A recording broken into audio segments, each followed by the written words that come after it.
17절서부터 24절까지 읽어갑니다. 같이 읽습니다.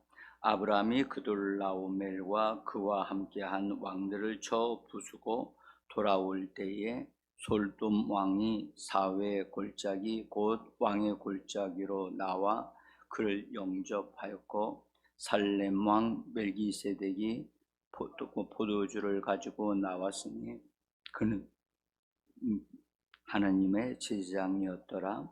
그가 아브라함에게 축복하여 이르되, 전지주제이시여 지극히 높으신 하나님이여 아브라함에게 복을 주옵소서.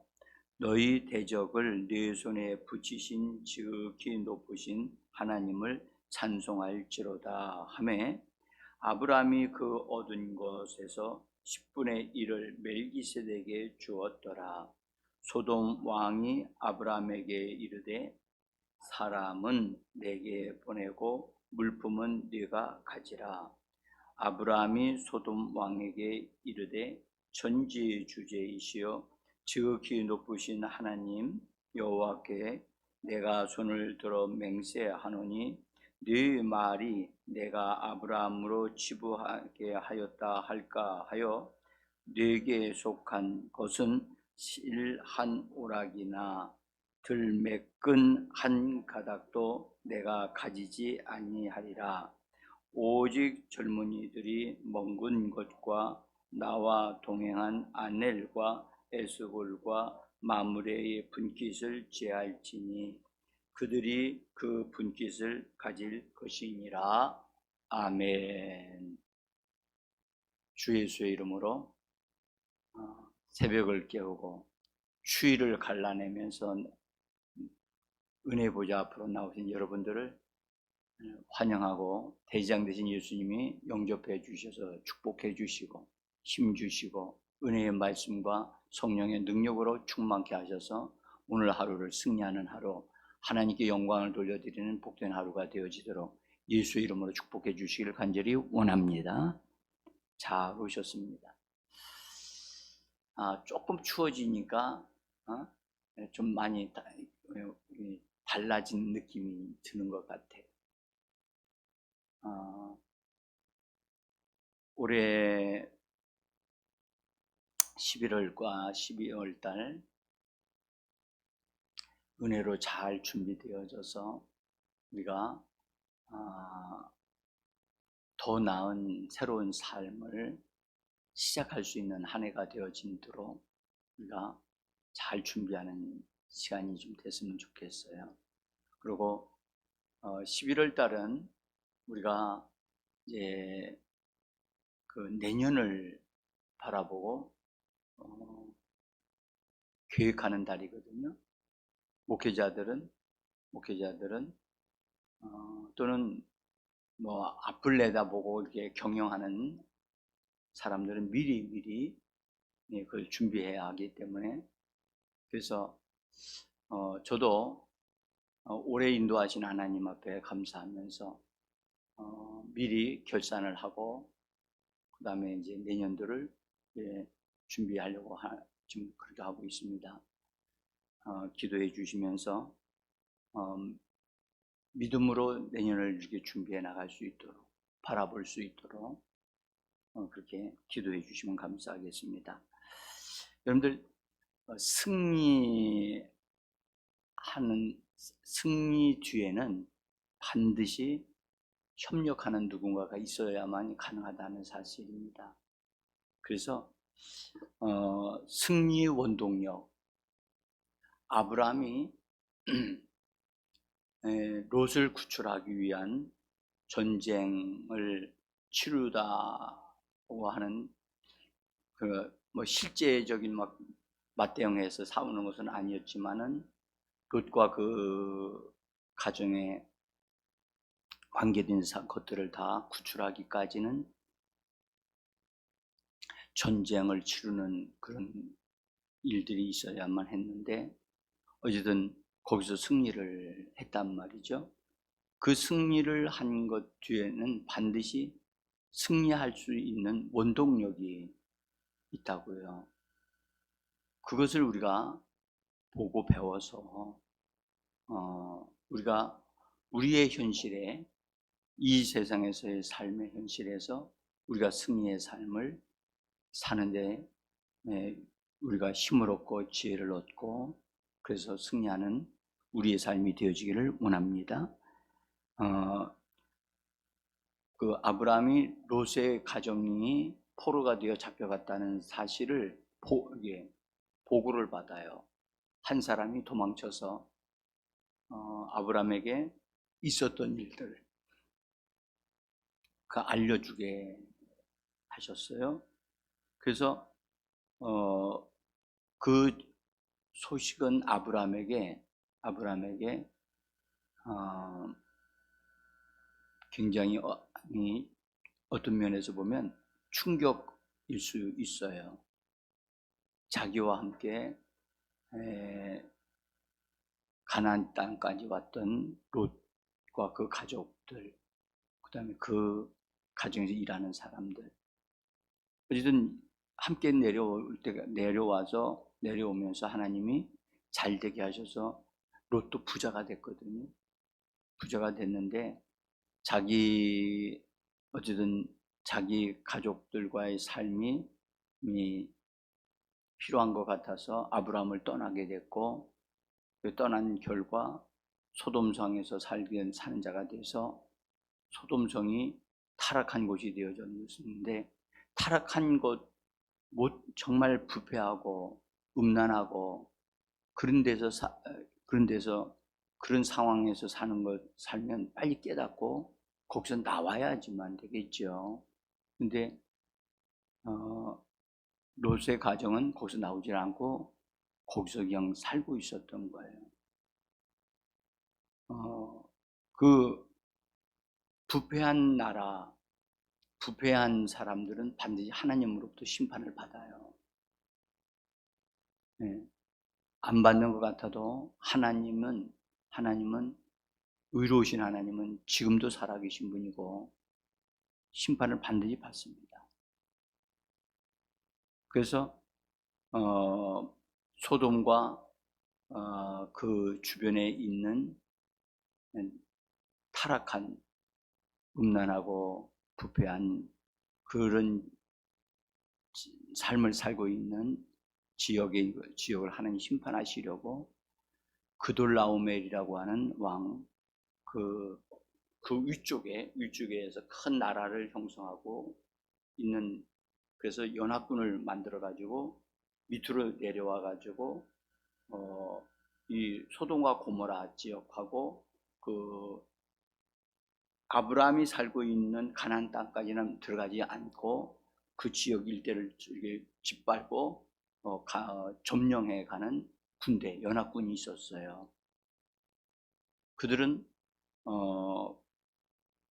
한 군대를 형성해서 군인을 훈련시켜 가지고 싸움을 하는 자들이기 때문에 굉장히 막강한 군대였어요. 다 점령해 버렸어요, 거기를. 근데 소돔 왕과 그 주변에 있는 조그만한 부족들, 이 왕들이 그들과 대항하기 위해서 5 왕들이 연합해 가지고 우리가 같이 맞대어 싸우자 해 가지고 그돌라오멜 왕 연합군과 싸웠어요. 대패했어요. 그리고 그돌라오멜 왕이 패배한 지역에 있는 사람들을 사로잡아 가지고 노예로 삼기 위해서 끌고 간 거예요. 그러니까 아브라함이 그런 소식을 들었을 때 고민하지 않았겠어요? 이 막강한 군대, 근데 지금 자기가 사랑하는, 또 그래도 하나님을 믿는 롯의 가정인데 이 가정을 이대로 그냥 내버려 둘 것이냐? 내버려 두면 결과는 뻔하잖아요. 붙잡혀 가서 정말 무지무지한 고생을 하는 것이 뻔한데, 그러나 자기가 독단적으로 가서 이것을 해결할 수 있는 자기에게 어떤 그런 군사력이 없단 말이에요. 그래서 이 문제를 놓고 어떻게 결정해야 될 것인가를 그가 믿고 있는 하나님께 기도했다고 저는 봅니다. 내용은 그런 내용이 없어요. 그러나 이것은 중대한 어떤 결정을 내려야만 하는 일이기 때문에 아브라함이 심사숙고했다고 저는 봅니다. 그리고 하나님이 이걸 어떻게 생각하실까? 지금 아브라함은 나이가 젊은 청년이 아니잖아요. 그런데 이 젊은 청년이 아닌 이 할아버지가 나가서 전쟁에 참여한다? 이거는요, 죽을 것을 각오해야 돼요. 젊은이들을 따라갈 수가 없어요. 근데 어떻게 자기가 이것을 해야 되는가? 그런 고민 속에 하나님이 이 전쟁을, 이걸 롯을 구출하기를 원하신다. 그런 것을 이제 일단 알았어요. 그러나 자기의 부족함, 자기의 연약함, 그런 게 분명히 있는 것을 그것을 분별하면서, 이것은 내 힘으로는 될 수 없고 하나님이 도와주셔야 된다. 나를 만나 주신 하나님, 나로 하여금 가나안 땅에 살게 하신 하나님, 그래서 하나님을 믿고 있는 롯의 가정을 이대로 방치해 두시기를 원하지 아니하시는 하나님이심을 알기 때문에 그 하나님은 역사하실 것을 의뢰합니다. 제가 아브라함의 그 여정을 다시 한번 쭉 이렇게 살펴봤거든요. 살펴보면서 뭘 깨달았냐? 아브라함은 절대 스스로 다른 그 가나안 땅에 들어가서 그 지역에 있는 사람들과 막 전쟁하는 사람이 아니에요.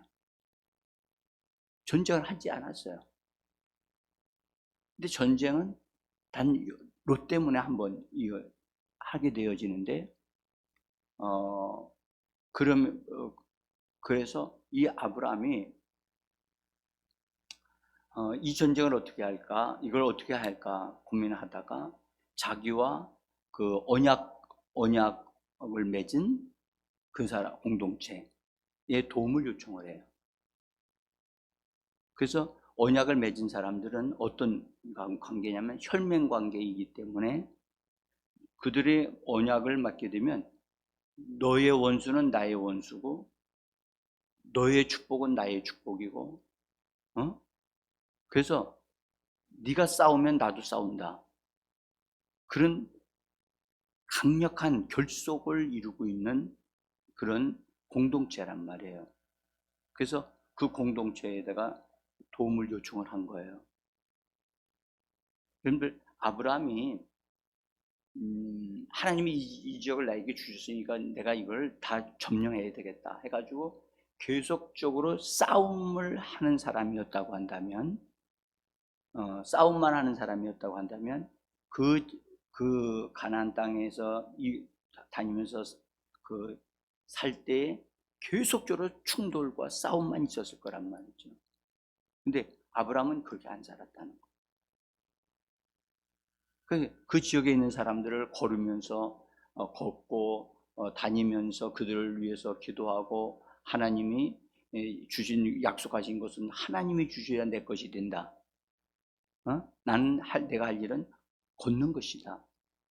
그렇게 해서 걷는 일에 대한 것을 하면서 기도했단 말이에요. 그리고 만나는 사람마다 적으로 여기지 아니하고 그들과 사귀었다는 거예요. 이것은 오늘날 우리가 우리 현실에서 삶을 이렇게 살아가면서 하나님을 믿는 사람으로서 우리가 걸어 다니고 행동하면서 사람들을 만날 때 사람들과 사귀어야 한다는 거죠. 그래야 전도가 되어집니다. 그래서 사귀는 이것은 한편으로는 상당히 적극적인 생활이거든요. 그런데 사귀려면 자기를 문을 열지 않으면 사귈 수가 없어요. 근데 아브라함은 오늘도 보니까 거기 언약 공동체, 어제 내가 언약 공동체의 그 조건을, 언약을 맺을 때의 조건을 어느 정도 말씀드렸죠? 나중에 제가 좀 그걸 말씀드릴 때가 더 깊이 말씀드릴 때가 올 거예요. 언약 공동체가 결속이 되어져 있는 상태였기 때문에 아브라함이 롯의 어려움을 도울 수 있는 그런 계기가 된 거예요. 여러분들, 교회도 마찬가지거든요. 교회도 언약 공동체예요. 우리는 예수 그리스도를 통하여 새 언약의 공동체로 우리가 결속되어져 있는 자들이란 말이에요. 그래서 우리 교회 안에 있는 언약 공동체에 들어와 있는 사람들을 서로 도와주고 협력하고 지원하고, 그들이 어려움이 있을 때 그들이 거기서 벗어나도록 지원해 주는 것이 예수님도 우리와 함께 하시는 것이고 언약 공동체가 해야 될 일이라는 거예요. 이것이 성경이 우리에게 말씀하시는 거예요. 그래서 이 아브라함이 혼자 이 문제를 해결하지 아니하고 그 언약 공동체에 속한 사람들에게 말을 해서 그들이 기꺼이 자기 일과 같이 해결하기 위해서 애쓰는 거죠. 여러분들, 무엇이든지 자기 일과 같이 여기고 행하는 사람이 행하는 관계가 되어지려면 그게 하나의 그런 공동체 의식 안에 난 여기 속해 있고 여기서 난 내 역할을 해야 되고, 그런데 이것은 다 내 일이야. 그렇게 일을 해주는 사람이 얼마나 소중한지 몰라요. 진짜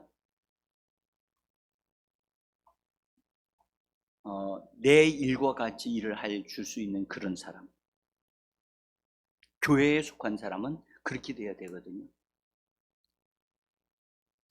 여러분들, 우리가 교회 지금 생활을 해요. 교회에서 와서 일을 할 때 어떻습니까? 정말 이건 내가 쓰는 교회, 나에게 속한 거야. 그렇기 때문에 교회에 속해 있는 것들은 정말 잘 관리해야 되고 돌봐야 되고 또 청소해야 되고, 이런 것, 이것이 굉장히 중요한 하나의 그런 공동체 의식 속에서 나오는 거란 말이죠. 그런 것이 내면에 형성되어지기까지는 여러분들 시간이 걸려요. 내가 예수님의 이름으로 내가 교회에 들어왔습니다. 들어온 것으로 그렇게 다 되어지는 게 아니거든요. 그래서 아브라함이 그가 살고 있었던 헤브론 이런 지역에서 사람들과의 관계가 참 아름답게 잘 형성되어져 있었다는 것을 우리가 알 수 있었고, 그 다음에 그들이 지원을 받아서 롯을 구출하기 위해서 갔다는 것, 이것을 우리가 잘 살펴보면서 공동체 생활이 참 중요하다. 응? 만약에 이 공동체가 없었다면 아브라함은 자기 가족에게 있는 사람들만 데리고 나가서 이 전쟁에 승리할 수 있었을까? 저는 그렇게 보지 않습니다. 자, 근데 참, 그래서 어쨌든 이 구출하기 위해서 나갔어요. 그리고 하나님의 도움을 요청을 아브라함이 했을 거라고요.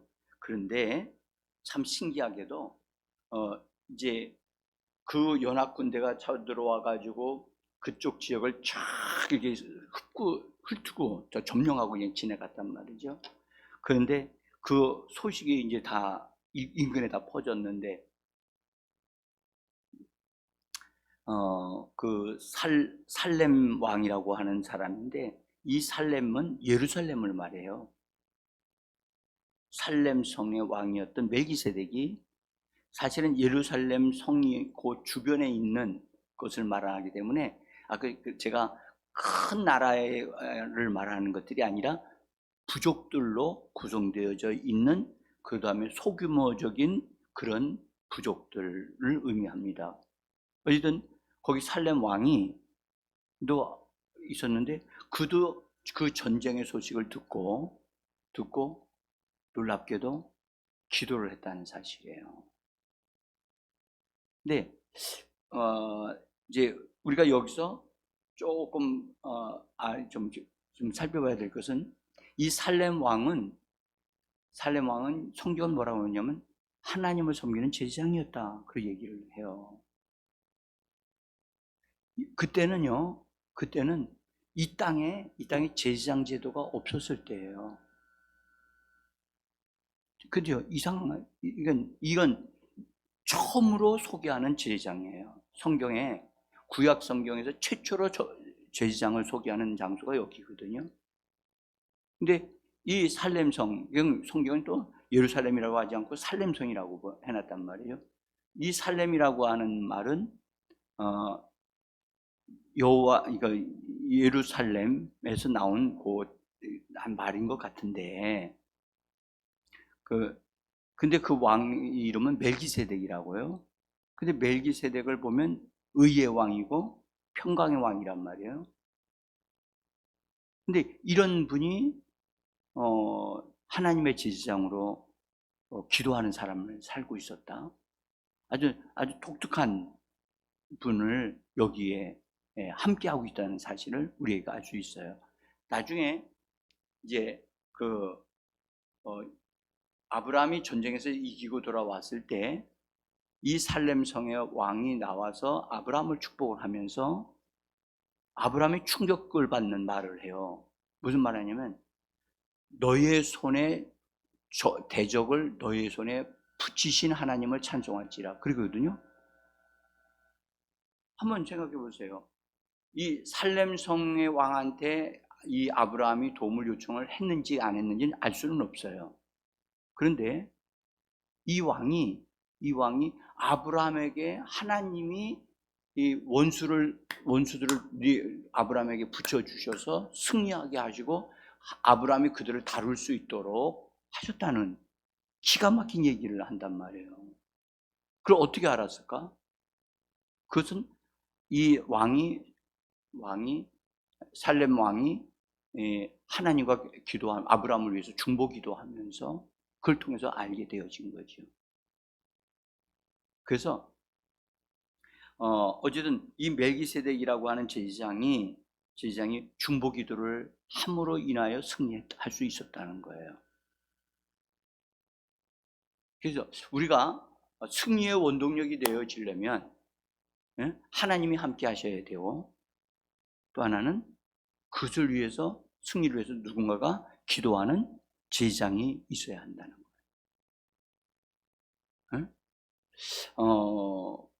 어쨌든 그래서 아브라함이 가나안 땅에, 하나님이 주신 가나안 땅에 들어갔지만 적들이 침공할 수 있고 적들이 방해 놓을 수 있는데 그것을 방관하지 않고 그것을 이기기 위한 전쟁을 했다는 사실, 참 이게 놀라운 일이에요.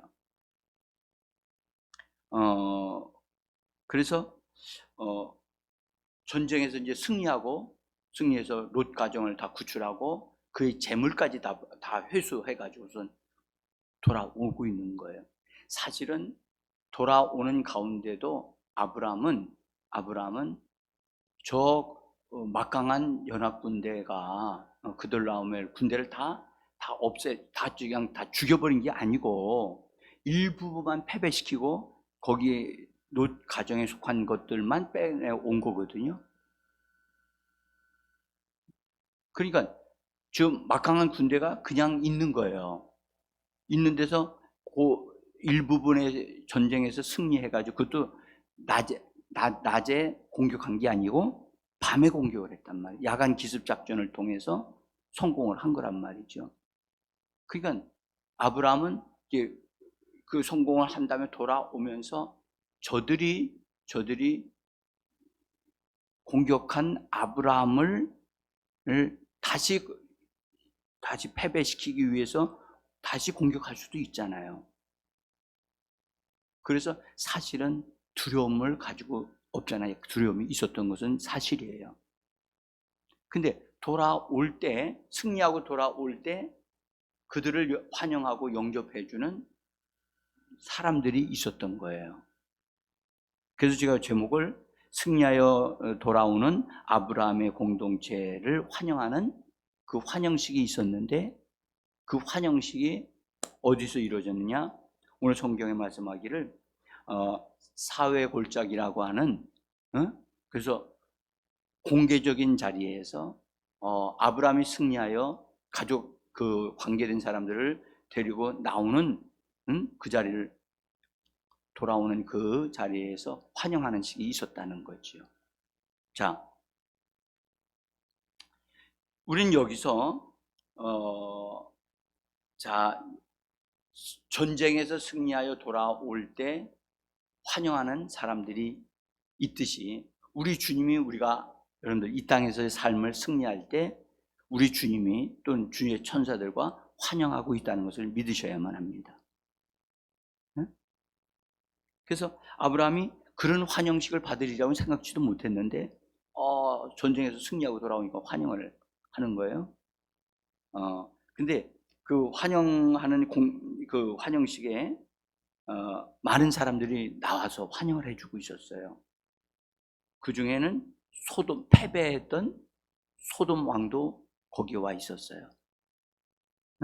근데 그 사람은 패배한 왕이 무슨 해줄 게 있겠어요? 그는 사실은 과연 어떻게 승리하고 돌아오는가를 보려고 거기 와 있었겠지요. 어쨌든 그 내용은 여기 기록이 되어 있어요. 또 하나는 살렘 왕이 나와서 그들을 아브라함을 축복을 하는데, 아브라함에게 떡과 포도주를 가지고 나와서 그에게 공급해요. 어떤 분은 이것을 성찬식의 의미를 가지고 얘기하시는 분들이 없잖아 있어요. 근데 사실은 그들이 전쟁에서 상당히 피곤하고 육신적으로 지쳐 있잖아요. 그렇죠? 그래서 그들을 회복시키기 위한 것으로 준비해 가지고 나왔다는 거지. 그죠? 소돔 왕이 자기들은 패배해 가지고 이렇게 했지만, 사실은 아브라함이 나가서 대신 싸워 가지고 일부 승리해 가지고 돌아올 때면 소돔 왕이 축제를 벌려줘야 되는 건데, 소돔 왕은 전혀 그런 걸 준비를 못 하고 있었고요. 살렘 왕은 이것을 준비해 가지고 나와서 아브라함에게만 줬을까? 저는 생각하기에 거기 전쟁에 나갔다가 돌아오는 사람들에게 다 줬다고 저는 생각을 해요. 그리고 어쨌든 그러면서 축복을 해요. 축복을 하는데 살렘 왕이 아브라함을 축복을 해요. 근데 축복하는데 그냥 축복하지 않고 그의 입에서 나오는 믿음의 말로 축복을 해요. 우리는 여기서 이것을 배울 필요가 있어요. 그런데 축복하는 것은 반드시 말로 해야 한다는 거예요. 말로. 그러면서 그 살렘 왕은 하나님의 제사장으로서 하나님을 정말 많이 알고 있는 사람이었어요. 아브라함보다 더 많이 알고 있었어요. 그래서 어떤 축복을 했느냐 하면 말을 통해서 축복을 했고, 그가 아브라함과 그와 함께하는 사람들을 떡과 포도주로 나눠주면서 축복을 했고, 또 하나님을 알게 해주는 말을 해요. 천지의 주제이시며 지극히 높으신 하나님을 소개해요. 그래서 아브라함은 여태까지 하나님을 믿긴 믿었고 영광의 하나님을 알긴 알지만, 하나님에 대한 이렇게 천지의 주제시라는 것과 지극히 높으신 하나님이라는 말을 사용한 적이 없어요. 이 말을 딱 듣는 순간에 하나님을 이렇게도 말을 할 수 있구나. 하나님은 이런 이름을 가지고 있는 분이고, 하나님은 이런 하나님을 찬양하는 것을 이렇게 하면 되겠구나라는 것을 여기서 배워요. 그래서 이 소리를 딱 듣자마자 그 말을 자기가 믿음으로 받아들여서 자기의 말로 사용해요. 자기의 말로. 그래서 나중에 그가 지극히 높으신 하나님 앞에서 맹세하노니 하면서 소돔왕한테 말을 할 때 지극히 높으신 하나님의 이름을 사용하는 것을 볼 수가 있어요. 자, 오늘 여기까지만 말씀을 드리고 기도하겠습니다. 여러분, 하나님은 우리가 이 땅에서 믿음으로 걷기를 원하고 계시고 걸을 때 승리를 쟁취하게 하여 주시는 분이십니다. 믿음에 그냥 개인적으로 걷는 것도 중요하지만 믿음의 공동체가 있어야 한다는 것. 그래서 믿음의 공동체는 같이 지원해 주고 같이 승리하고 같이 하나님께 축복을 받는 사람들이라는 것. 그리고 여러분들 거룩한 제사장 멜기세덱이 아브라함을 축복했잖아요. 지금 대제사장 되신 예수님이 그분이 제사장으로서 우리 축복하고 계심을 믿으셔야만 합니다. 그래서 대제사장이신 예수 그리스도, 그분과 함께 우리가 연합해서 언약 관계를 맺은 사람들이기 때문에 대제사장 되신 예수님이 우리와 함께 역사하시는 분임을 믿으시기를 바랍니다. 오늘도 승리하는 하루가 되어지기를 원합니다. 기도하겠습니다.